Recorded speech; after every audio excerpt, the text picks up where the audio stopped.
Hey, welcome to the First Lady Point of View show, everyone. I'm your host, the First Lady, Felicia K. This is where you can expect culture, music, news, reviews, fashion, and exclusive interviews. So stick around. We're going to get into some music and an exclusive about someone in the city that you definitely want to get to know right after this.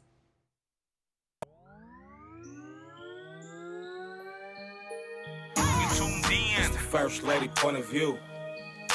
First Lady Point of View. You tuned in. It's the First Lady Point of View.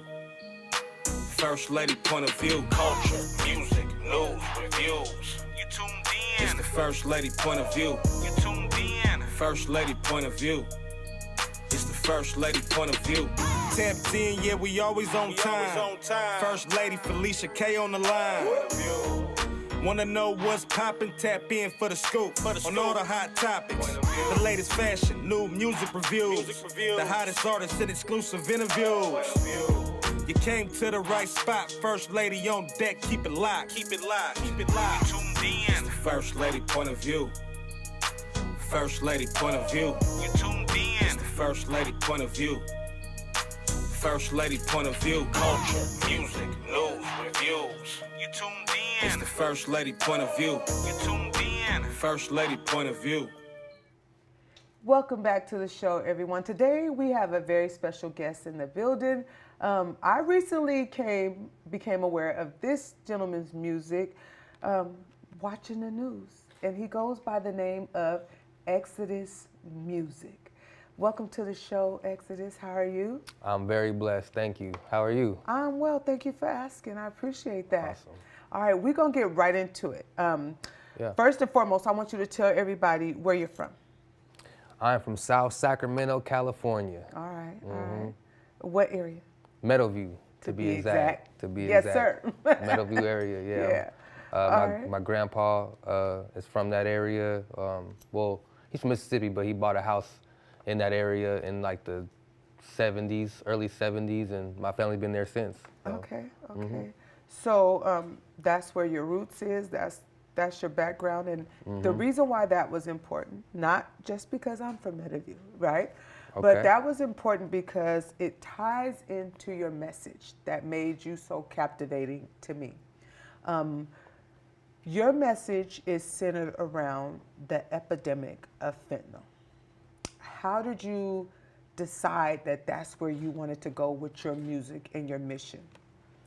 Well, to be honest with you, so I was working on some, because I'm working on a whole lot of different music, and it's all God-centered music, faith, Christian rap, and I have a bunch of songs that I'm about to drop, and I wrote this song, and I just wrote it, and it was that someone actually was like, yo, you should remix this beat.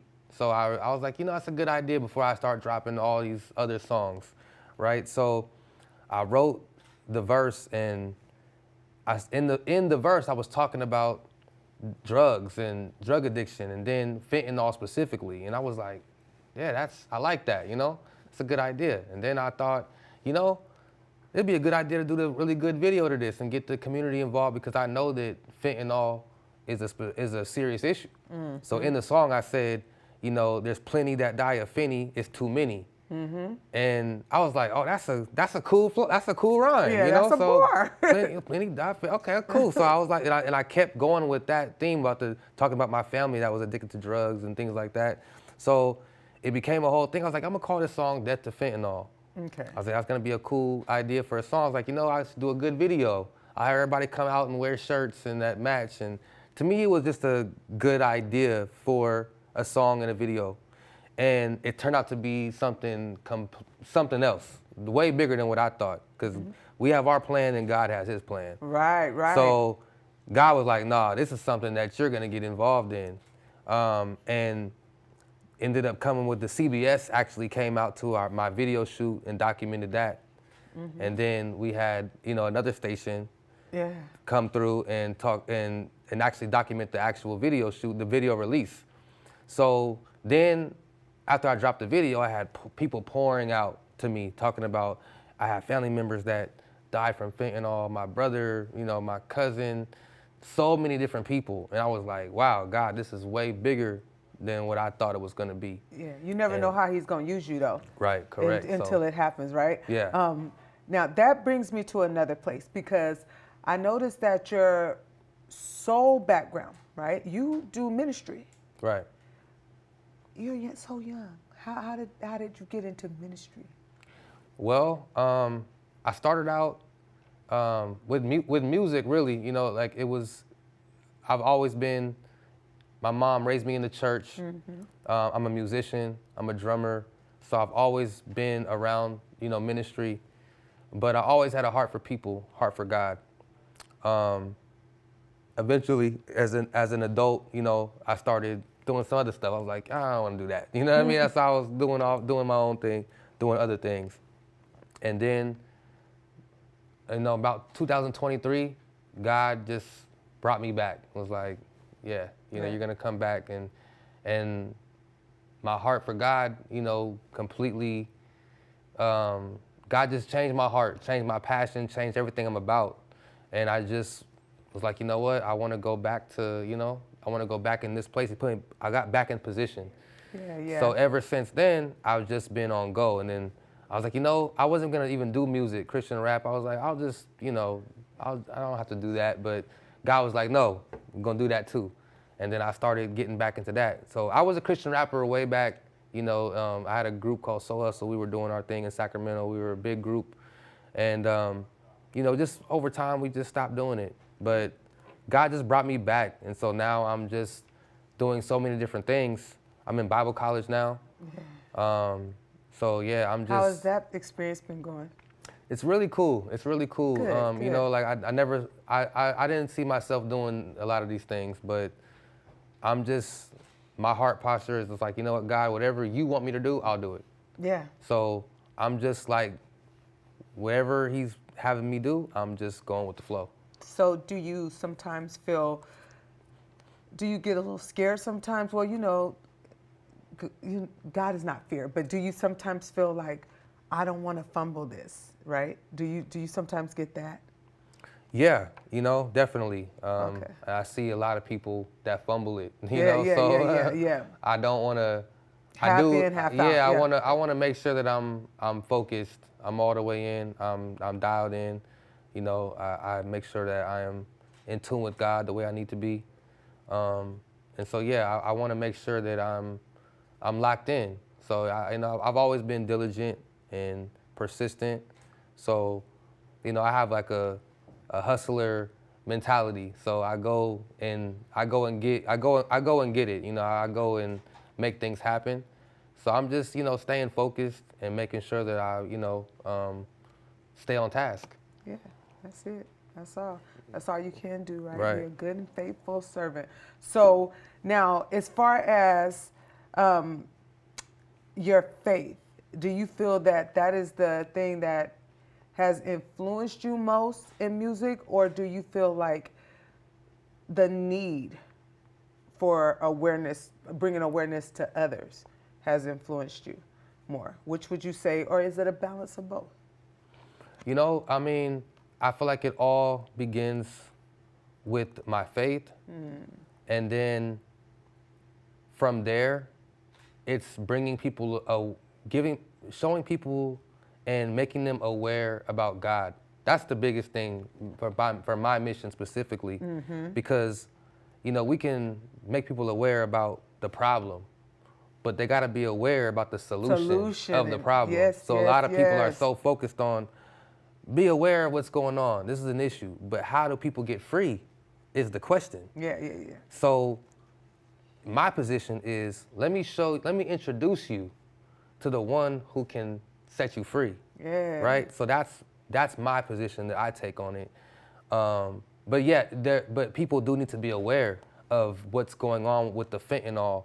I mean, I'm so conscious of what's happening now because I got an outpouring of people, and then God showed me like, no, this is a part of your mission. Yes. And this specific thing is a real issue that I feel like a lot of the church is not talking about. A lot of people are not talking about.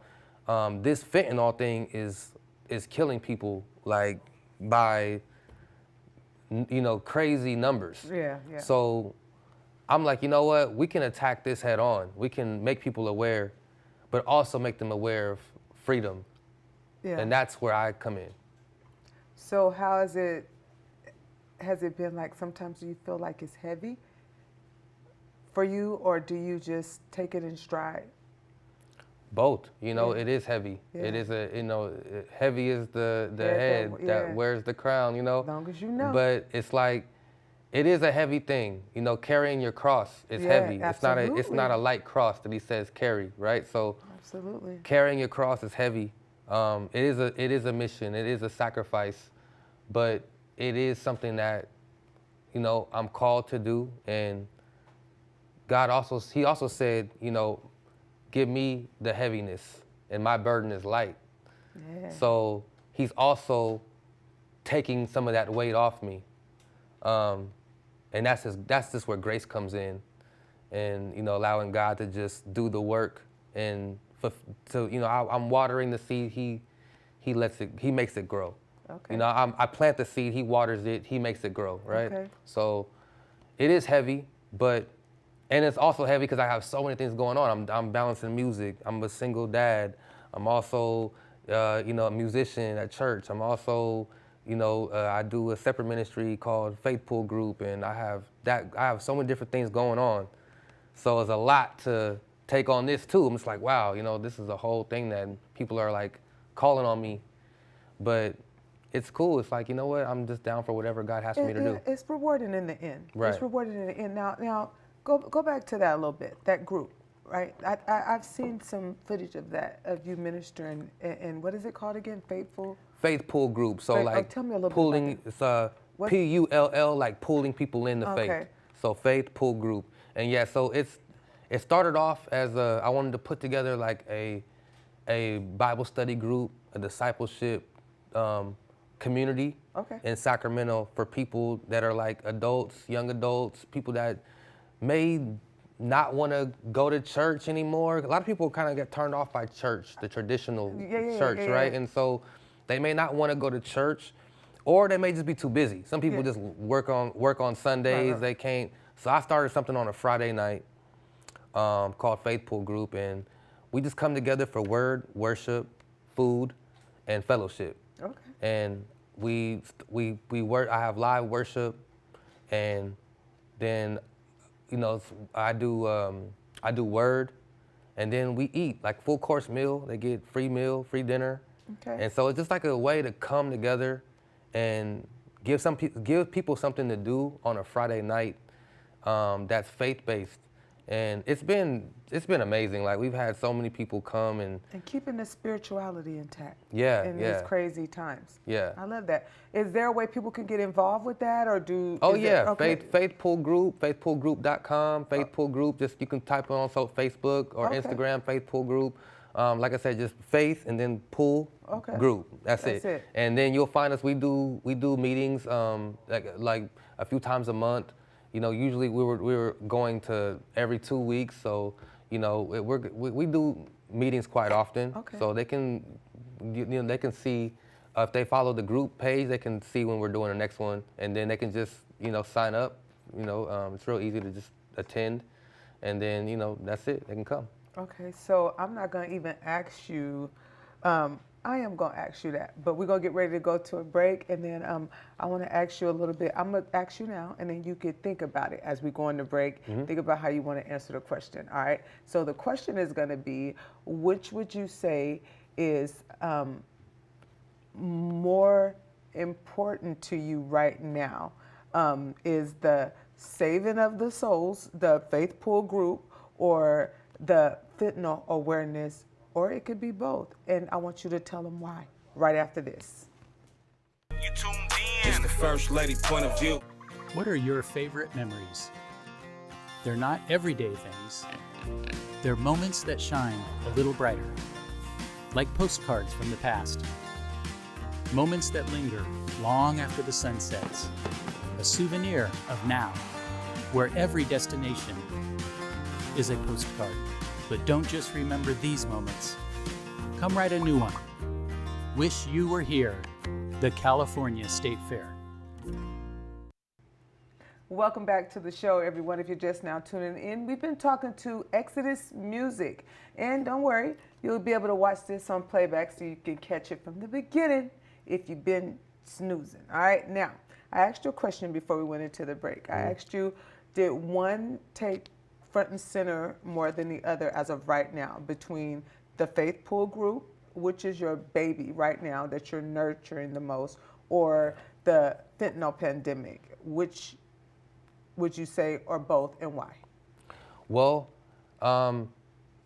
this is a new thing, the fentanyl, death to fentanyl thing that God gave me, this mission, this vision, and it's important right now. There's a lot of people that are literally dying. So I am just balancing things. When you're doing ministry, you have to balance things. Sometimes you gotta, do this. Sometimes you gotta just shift here. So I had to shift to the music for a little bit. So Faith Pool Group, we didn't do meetings last month because I just was so busy doing things for the music, and then the music produced this fentanyl thing. So the idea is that you just have to balance, try not to leave one thing hanging. But and you're doing ministry, you have to spread yourself out. Yeah. So God gives you this, you got to do this, but you still got to do that. And then I got to make time to be a dad too, and I got to make time for my daughter and things like that. So then I got to do homework. I've been doing today. I was doing homework all day, literally just yesterday too, just because I had to catch up on some homework because I was doing death to fentanyl stuff. So it's a lot of switching and balancing. And but the hardest battles go to the strongest soldiers. Exactly. So you got it. It's gonna work itself out. What has been would you say the biggest challenge in trying to merge the two lanes? The biggest challenge I'm gonna assume is, you said that you just cram what you're studying. You had to try to get it in and making time for your daughter. Am I on the right track with that? Yeah. Okay. Yeah. So I mean the time has been the biggest struggle for me, is like trying to fit everything on time. I wear so many different hats. I'm also an entrepreneur. I have a business that I run, and so I got a lot of different hats that I'm wearing. So trying to balance it all, because it's all kind of like new for me in the last 6 months or so. I've been just like, okay, taking this on. So God has putting more on my plate, but I can handle it. I'm just learning how to navigate everything all at once. And that's just what my life entails. That's the calling that I have, so I have to do it. Has it been overwhelming at all to you, the outpouring of mothers, spouses, friends that have reached out like, hey, I lost somebody due to this? Yeah. Has that been overwhelming at all for you? Definitely overwhelming. It's been eye-opening. Like I've literally had people, I had someone text me like right after the video shoot, maybe like I think 2 days later, a close friend texted me and said the night before they found their cousin that passed away from fentanyl. Like it was like so many people that have been just reaching out, and like now it's close friends that have been affected recently. And I've had people that seen me on the news in other states message me and say, hey man, I lost my son. This is what he was doing, and he was a good kid. He was doing this and involved in that, and then I mean, there's so many different things. I got invited to perform at a anti-fentanyl awareness event. How did that go? I mean, once again, amazing to see like all of these things happening, and like I saw they had these billboards lined up of all these people that had passed away from not just fentanyl overdose, but fentanyl murder. They were murdered by people with using fentanyl. Give me a little bit of backstory on that? So people use fentanyl as a poison it is a poison, but they use it intentionally to kill people. So this is like a way that people take people out. So there are people that have been poisoned by fentanyl. So maybe they put, who knows, they could have put it back in the day, like in the 70s, they said people would kill people like with antifreeze, like that type of thing. Yeah, like they can maybe they were doing a different drug. Maybe it could have been something as simple as weed. They were smoking some weed and they laced it on purpose. It with a, okay. You know, laced it on purpose, or they were doing, who knows? They could have put it in their drink. Like it only takes a little bit, you know, the lethal dose is very small, so it can be put in. Someone told me that their sister passed away from it, I believe it's like a secondhand situation. Wow. Like they weren't even doing it. So it's that powerful, and people have actually used it as a form of murder. Yeah. So literally I saw maybe like 50 billboards of just people that have literally just passed away from it because someone intentionally. Oh yeah, you walking into it now. This is a different place. And that really did something to me. I was just like, wow, God, like I didn't know. I didn't know this is way bigger than a song, a video. That's why I said you walking into it now. Yeah, this is next something level. people need God. People need Jesus. And I'm like, yo, this is something that I don't see a lot of. I haven't seen any people like me talking about. I haven't. I haven't seen any rappers rapping about. Yeah. I haven't seen anybody speaking out against or that look like I do or that represent Jesus like me. And I'm sure there are, but I haven't seen it. Yeah. So I'm like, there's an empty place here. So I need to step in and if this is where God wants to put me. And you're relatable. People will listen, especially the younger kids. They'll be like, okay, well, he's cool. I'll listen to him. Yeah. And I can relate to people because I had family members that were literally addicted to drugs some of them are still addicted, struggle with drug addiction, you know, a lot, their whole adult life. So I know what it's like to grow up and see that. So I have a heart for people. Yeah, you have that compassion. That have that issue. So what advice would you give an aspiring artist or entrepreneur, a young person trying to discover purpose and pursuing their dreams? It might not be spiritual, right? They might not, because I believe everyone, like, that is your calling. That is your mission, right? So what advice would you give to somebody about going out on faith to follow theirs? I would say stay focused, know what you want to do, be relentless, just be diligent, work hard, you know, do what everybody else doesn't want to do. And everybody wants to be successful, but not everybody wants to do the work. They don't want to, you know, learn how to, you know, learn something and then do it. You know, learn how to, if you have a product, learn how to move that product. Right, you know, right. if you want, it doesn't matter what you're doing, you know, educate yourself on what you're trying to do in that field. You know, if you're, I don't care what it is, really, if you're, you know, whatever you're doing, educate yourself in that field and then learn how to market yourself. You know, invest, put your money up. You got like people start businesses and they do different things and it's like, they don't want to put no money up. And it's like, well, how can you, you know, how can that be successful if you don't want to invest? If you don't want to invest in it, how you expect somebody else to? Yep, only what you water will grow. Come on. Simple as that. Yeah. So tell me, where do you see, what would you like to see from the Faith Pool Group 5 years from now? What does that look like for you? With Faith Pool Group, I see that it's a discipleship program, and I see it nationwide. I see it people. You know, we're meeting up on Zoom calls, and they're able to, you know, we have curriculums and, you know, different things for the week, for the month. Different people making their own Bible study groups under the same brand. So Faith Pool Group in Atlanta, Faith Pool Group in, you know, over in Utah, Faith Pool Group in Las Vegas.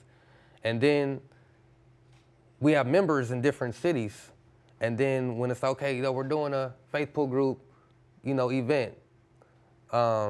Everybody meet up over here. And everybody in Vegas, you know, we're gonna meet up, we're gonna be there. We're doing a conference or something like that. You know, we're just gonna pour out to people and pour into people. And so that's where I see it being a nationwide thing.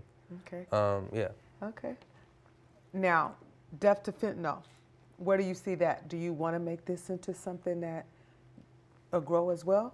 Yeah, absolutely. I'm working on, no, we have deaftofentanyl.com. Okay. Oh, okay. Yeah, so we're working on just trying to build a platform of awareness And support. and group. support, Yeah. and so that people can have access to, you know, things that they need for help, whether that it just be prayer, you know, they can get prayer, or they can get support or a counselor, something like that, just anything. So right now it's just starting, but as we continue to do it, you know, we partner with other people, and they're like, hey, you know, we can offer you this, or we can do this, and we can offer you this, you know, we can. So we're trying to get it to where it can be a big thing. So that way, you know, people are aware of what's going on, and then like on the website now, you know, there are, you know, facts. If you are experiencing an overdose, or you're with someone experiencing an overdose, you know, it can tell you what to do. You know, do this, do that, don't do this. So it's just different things like that. They can go like, oh, what if people can save someone's life if they know what to do in that moment. Okay. So just giving people those resources. Okay.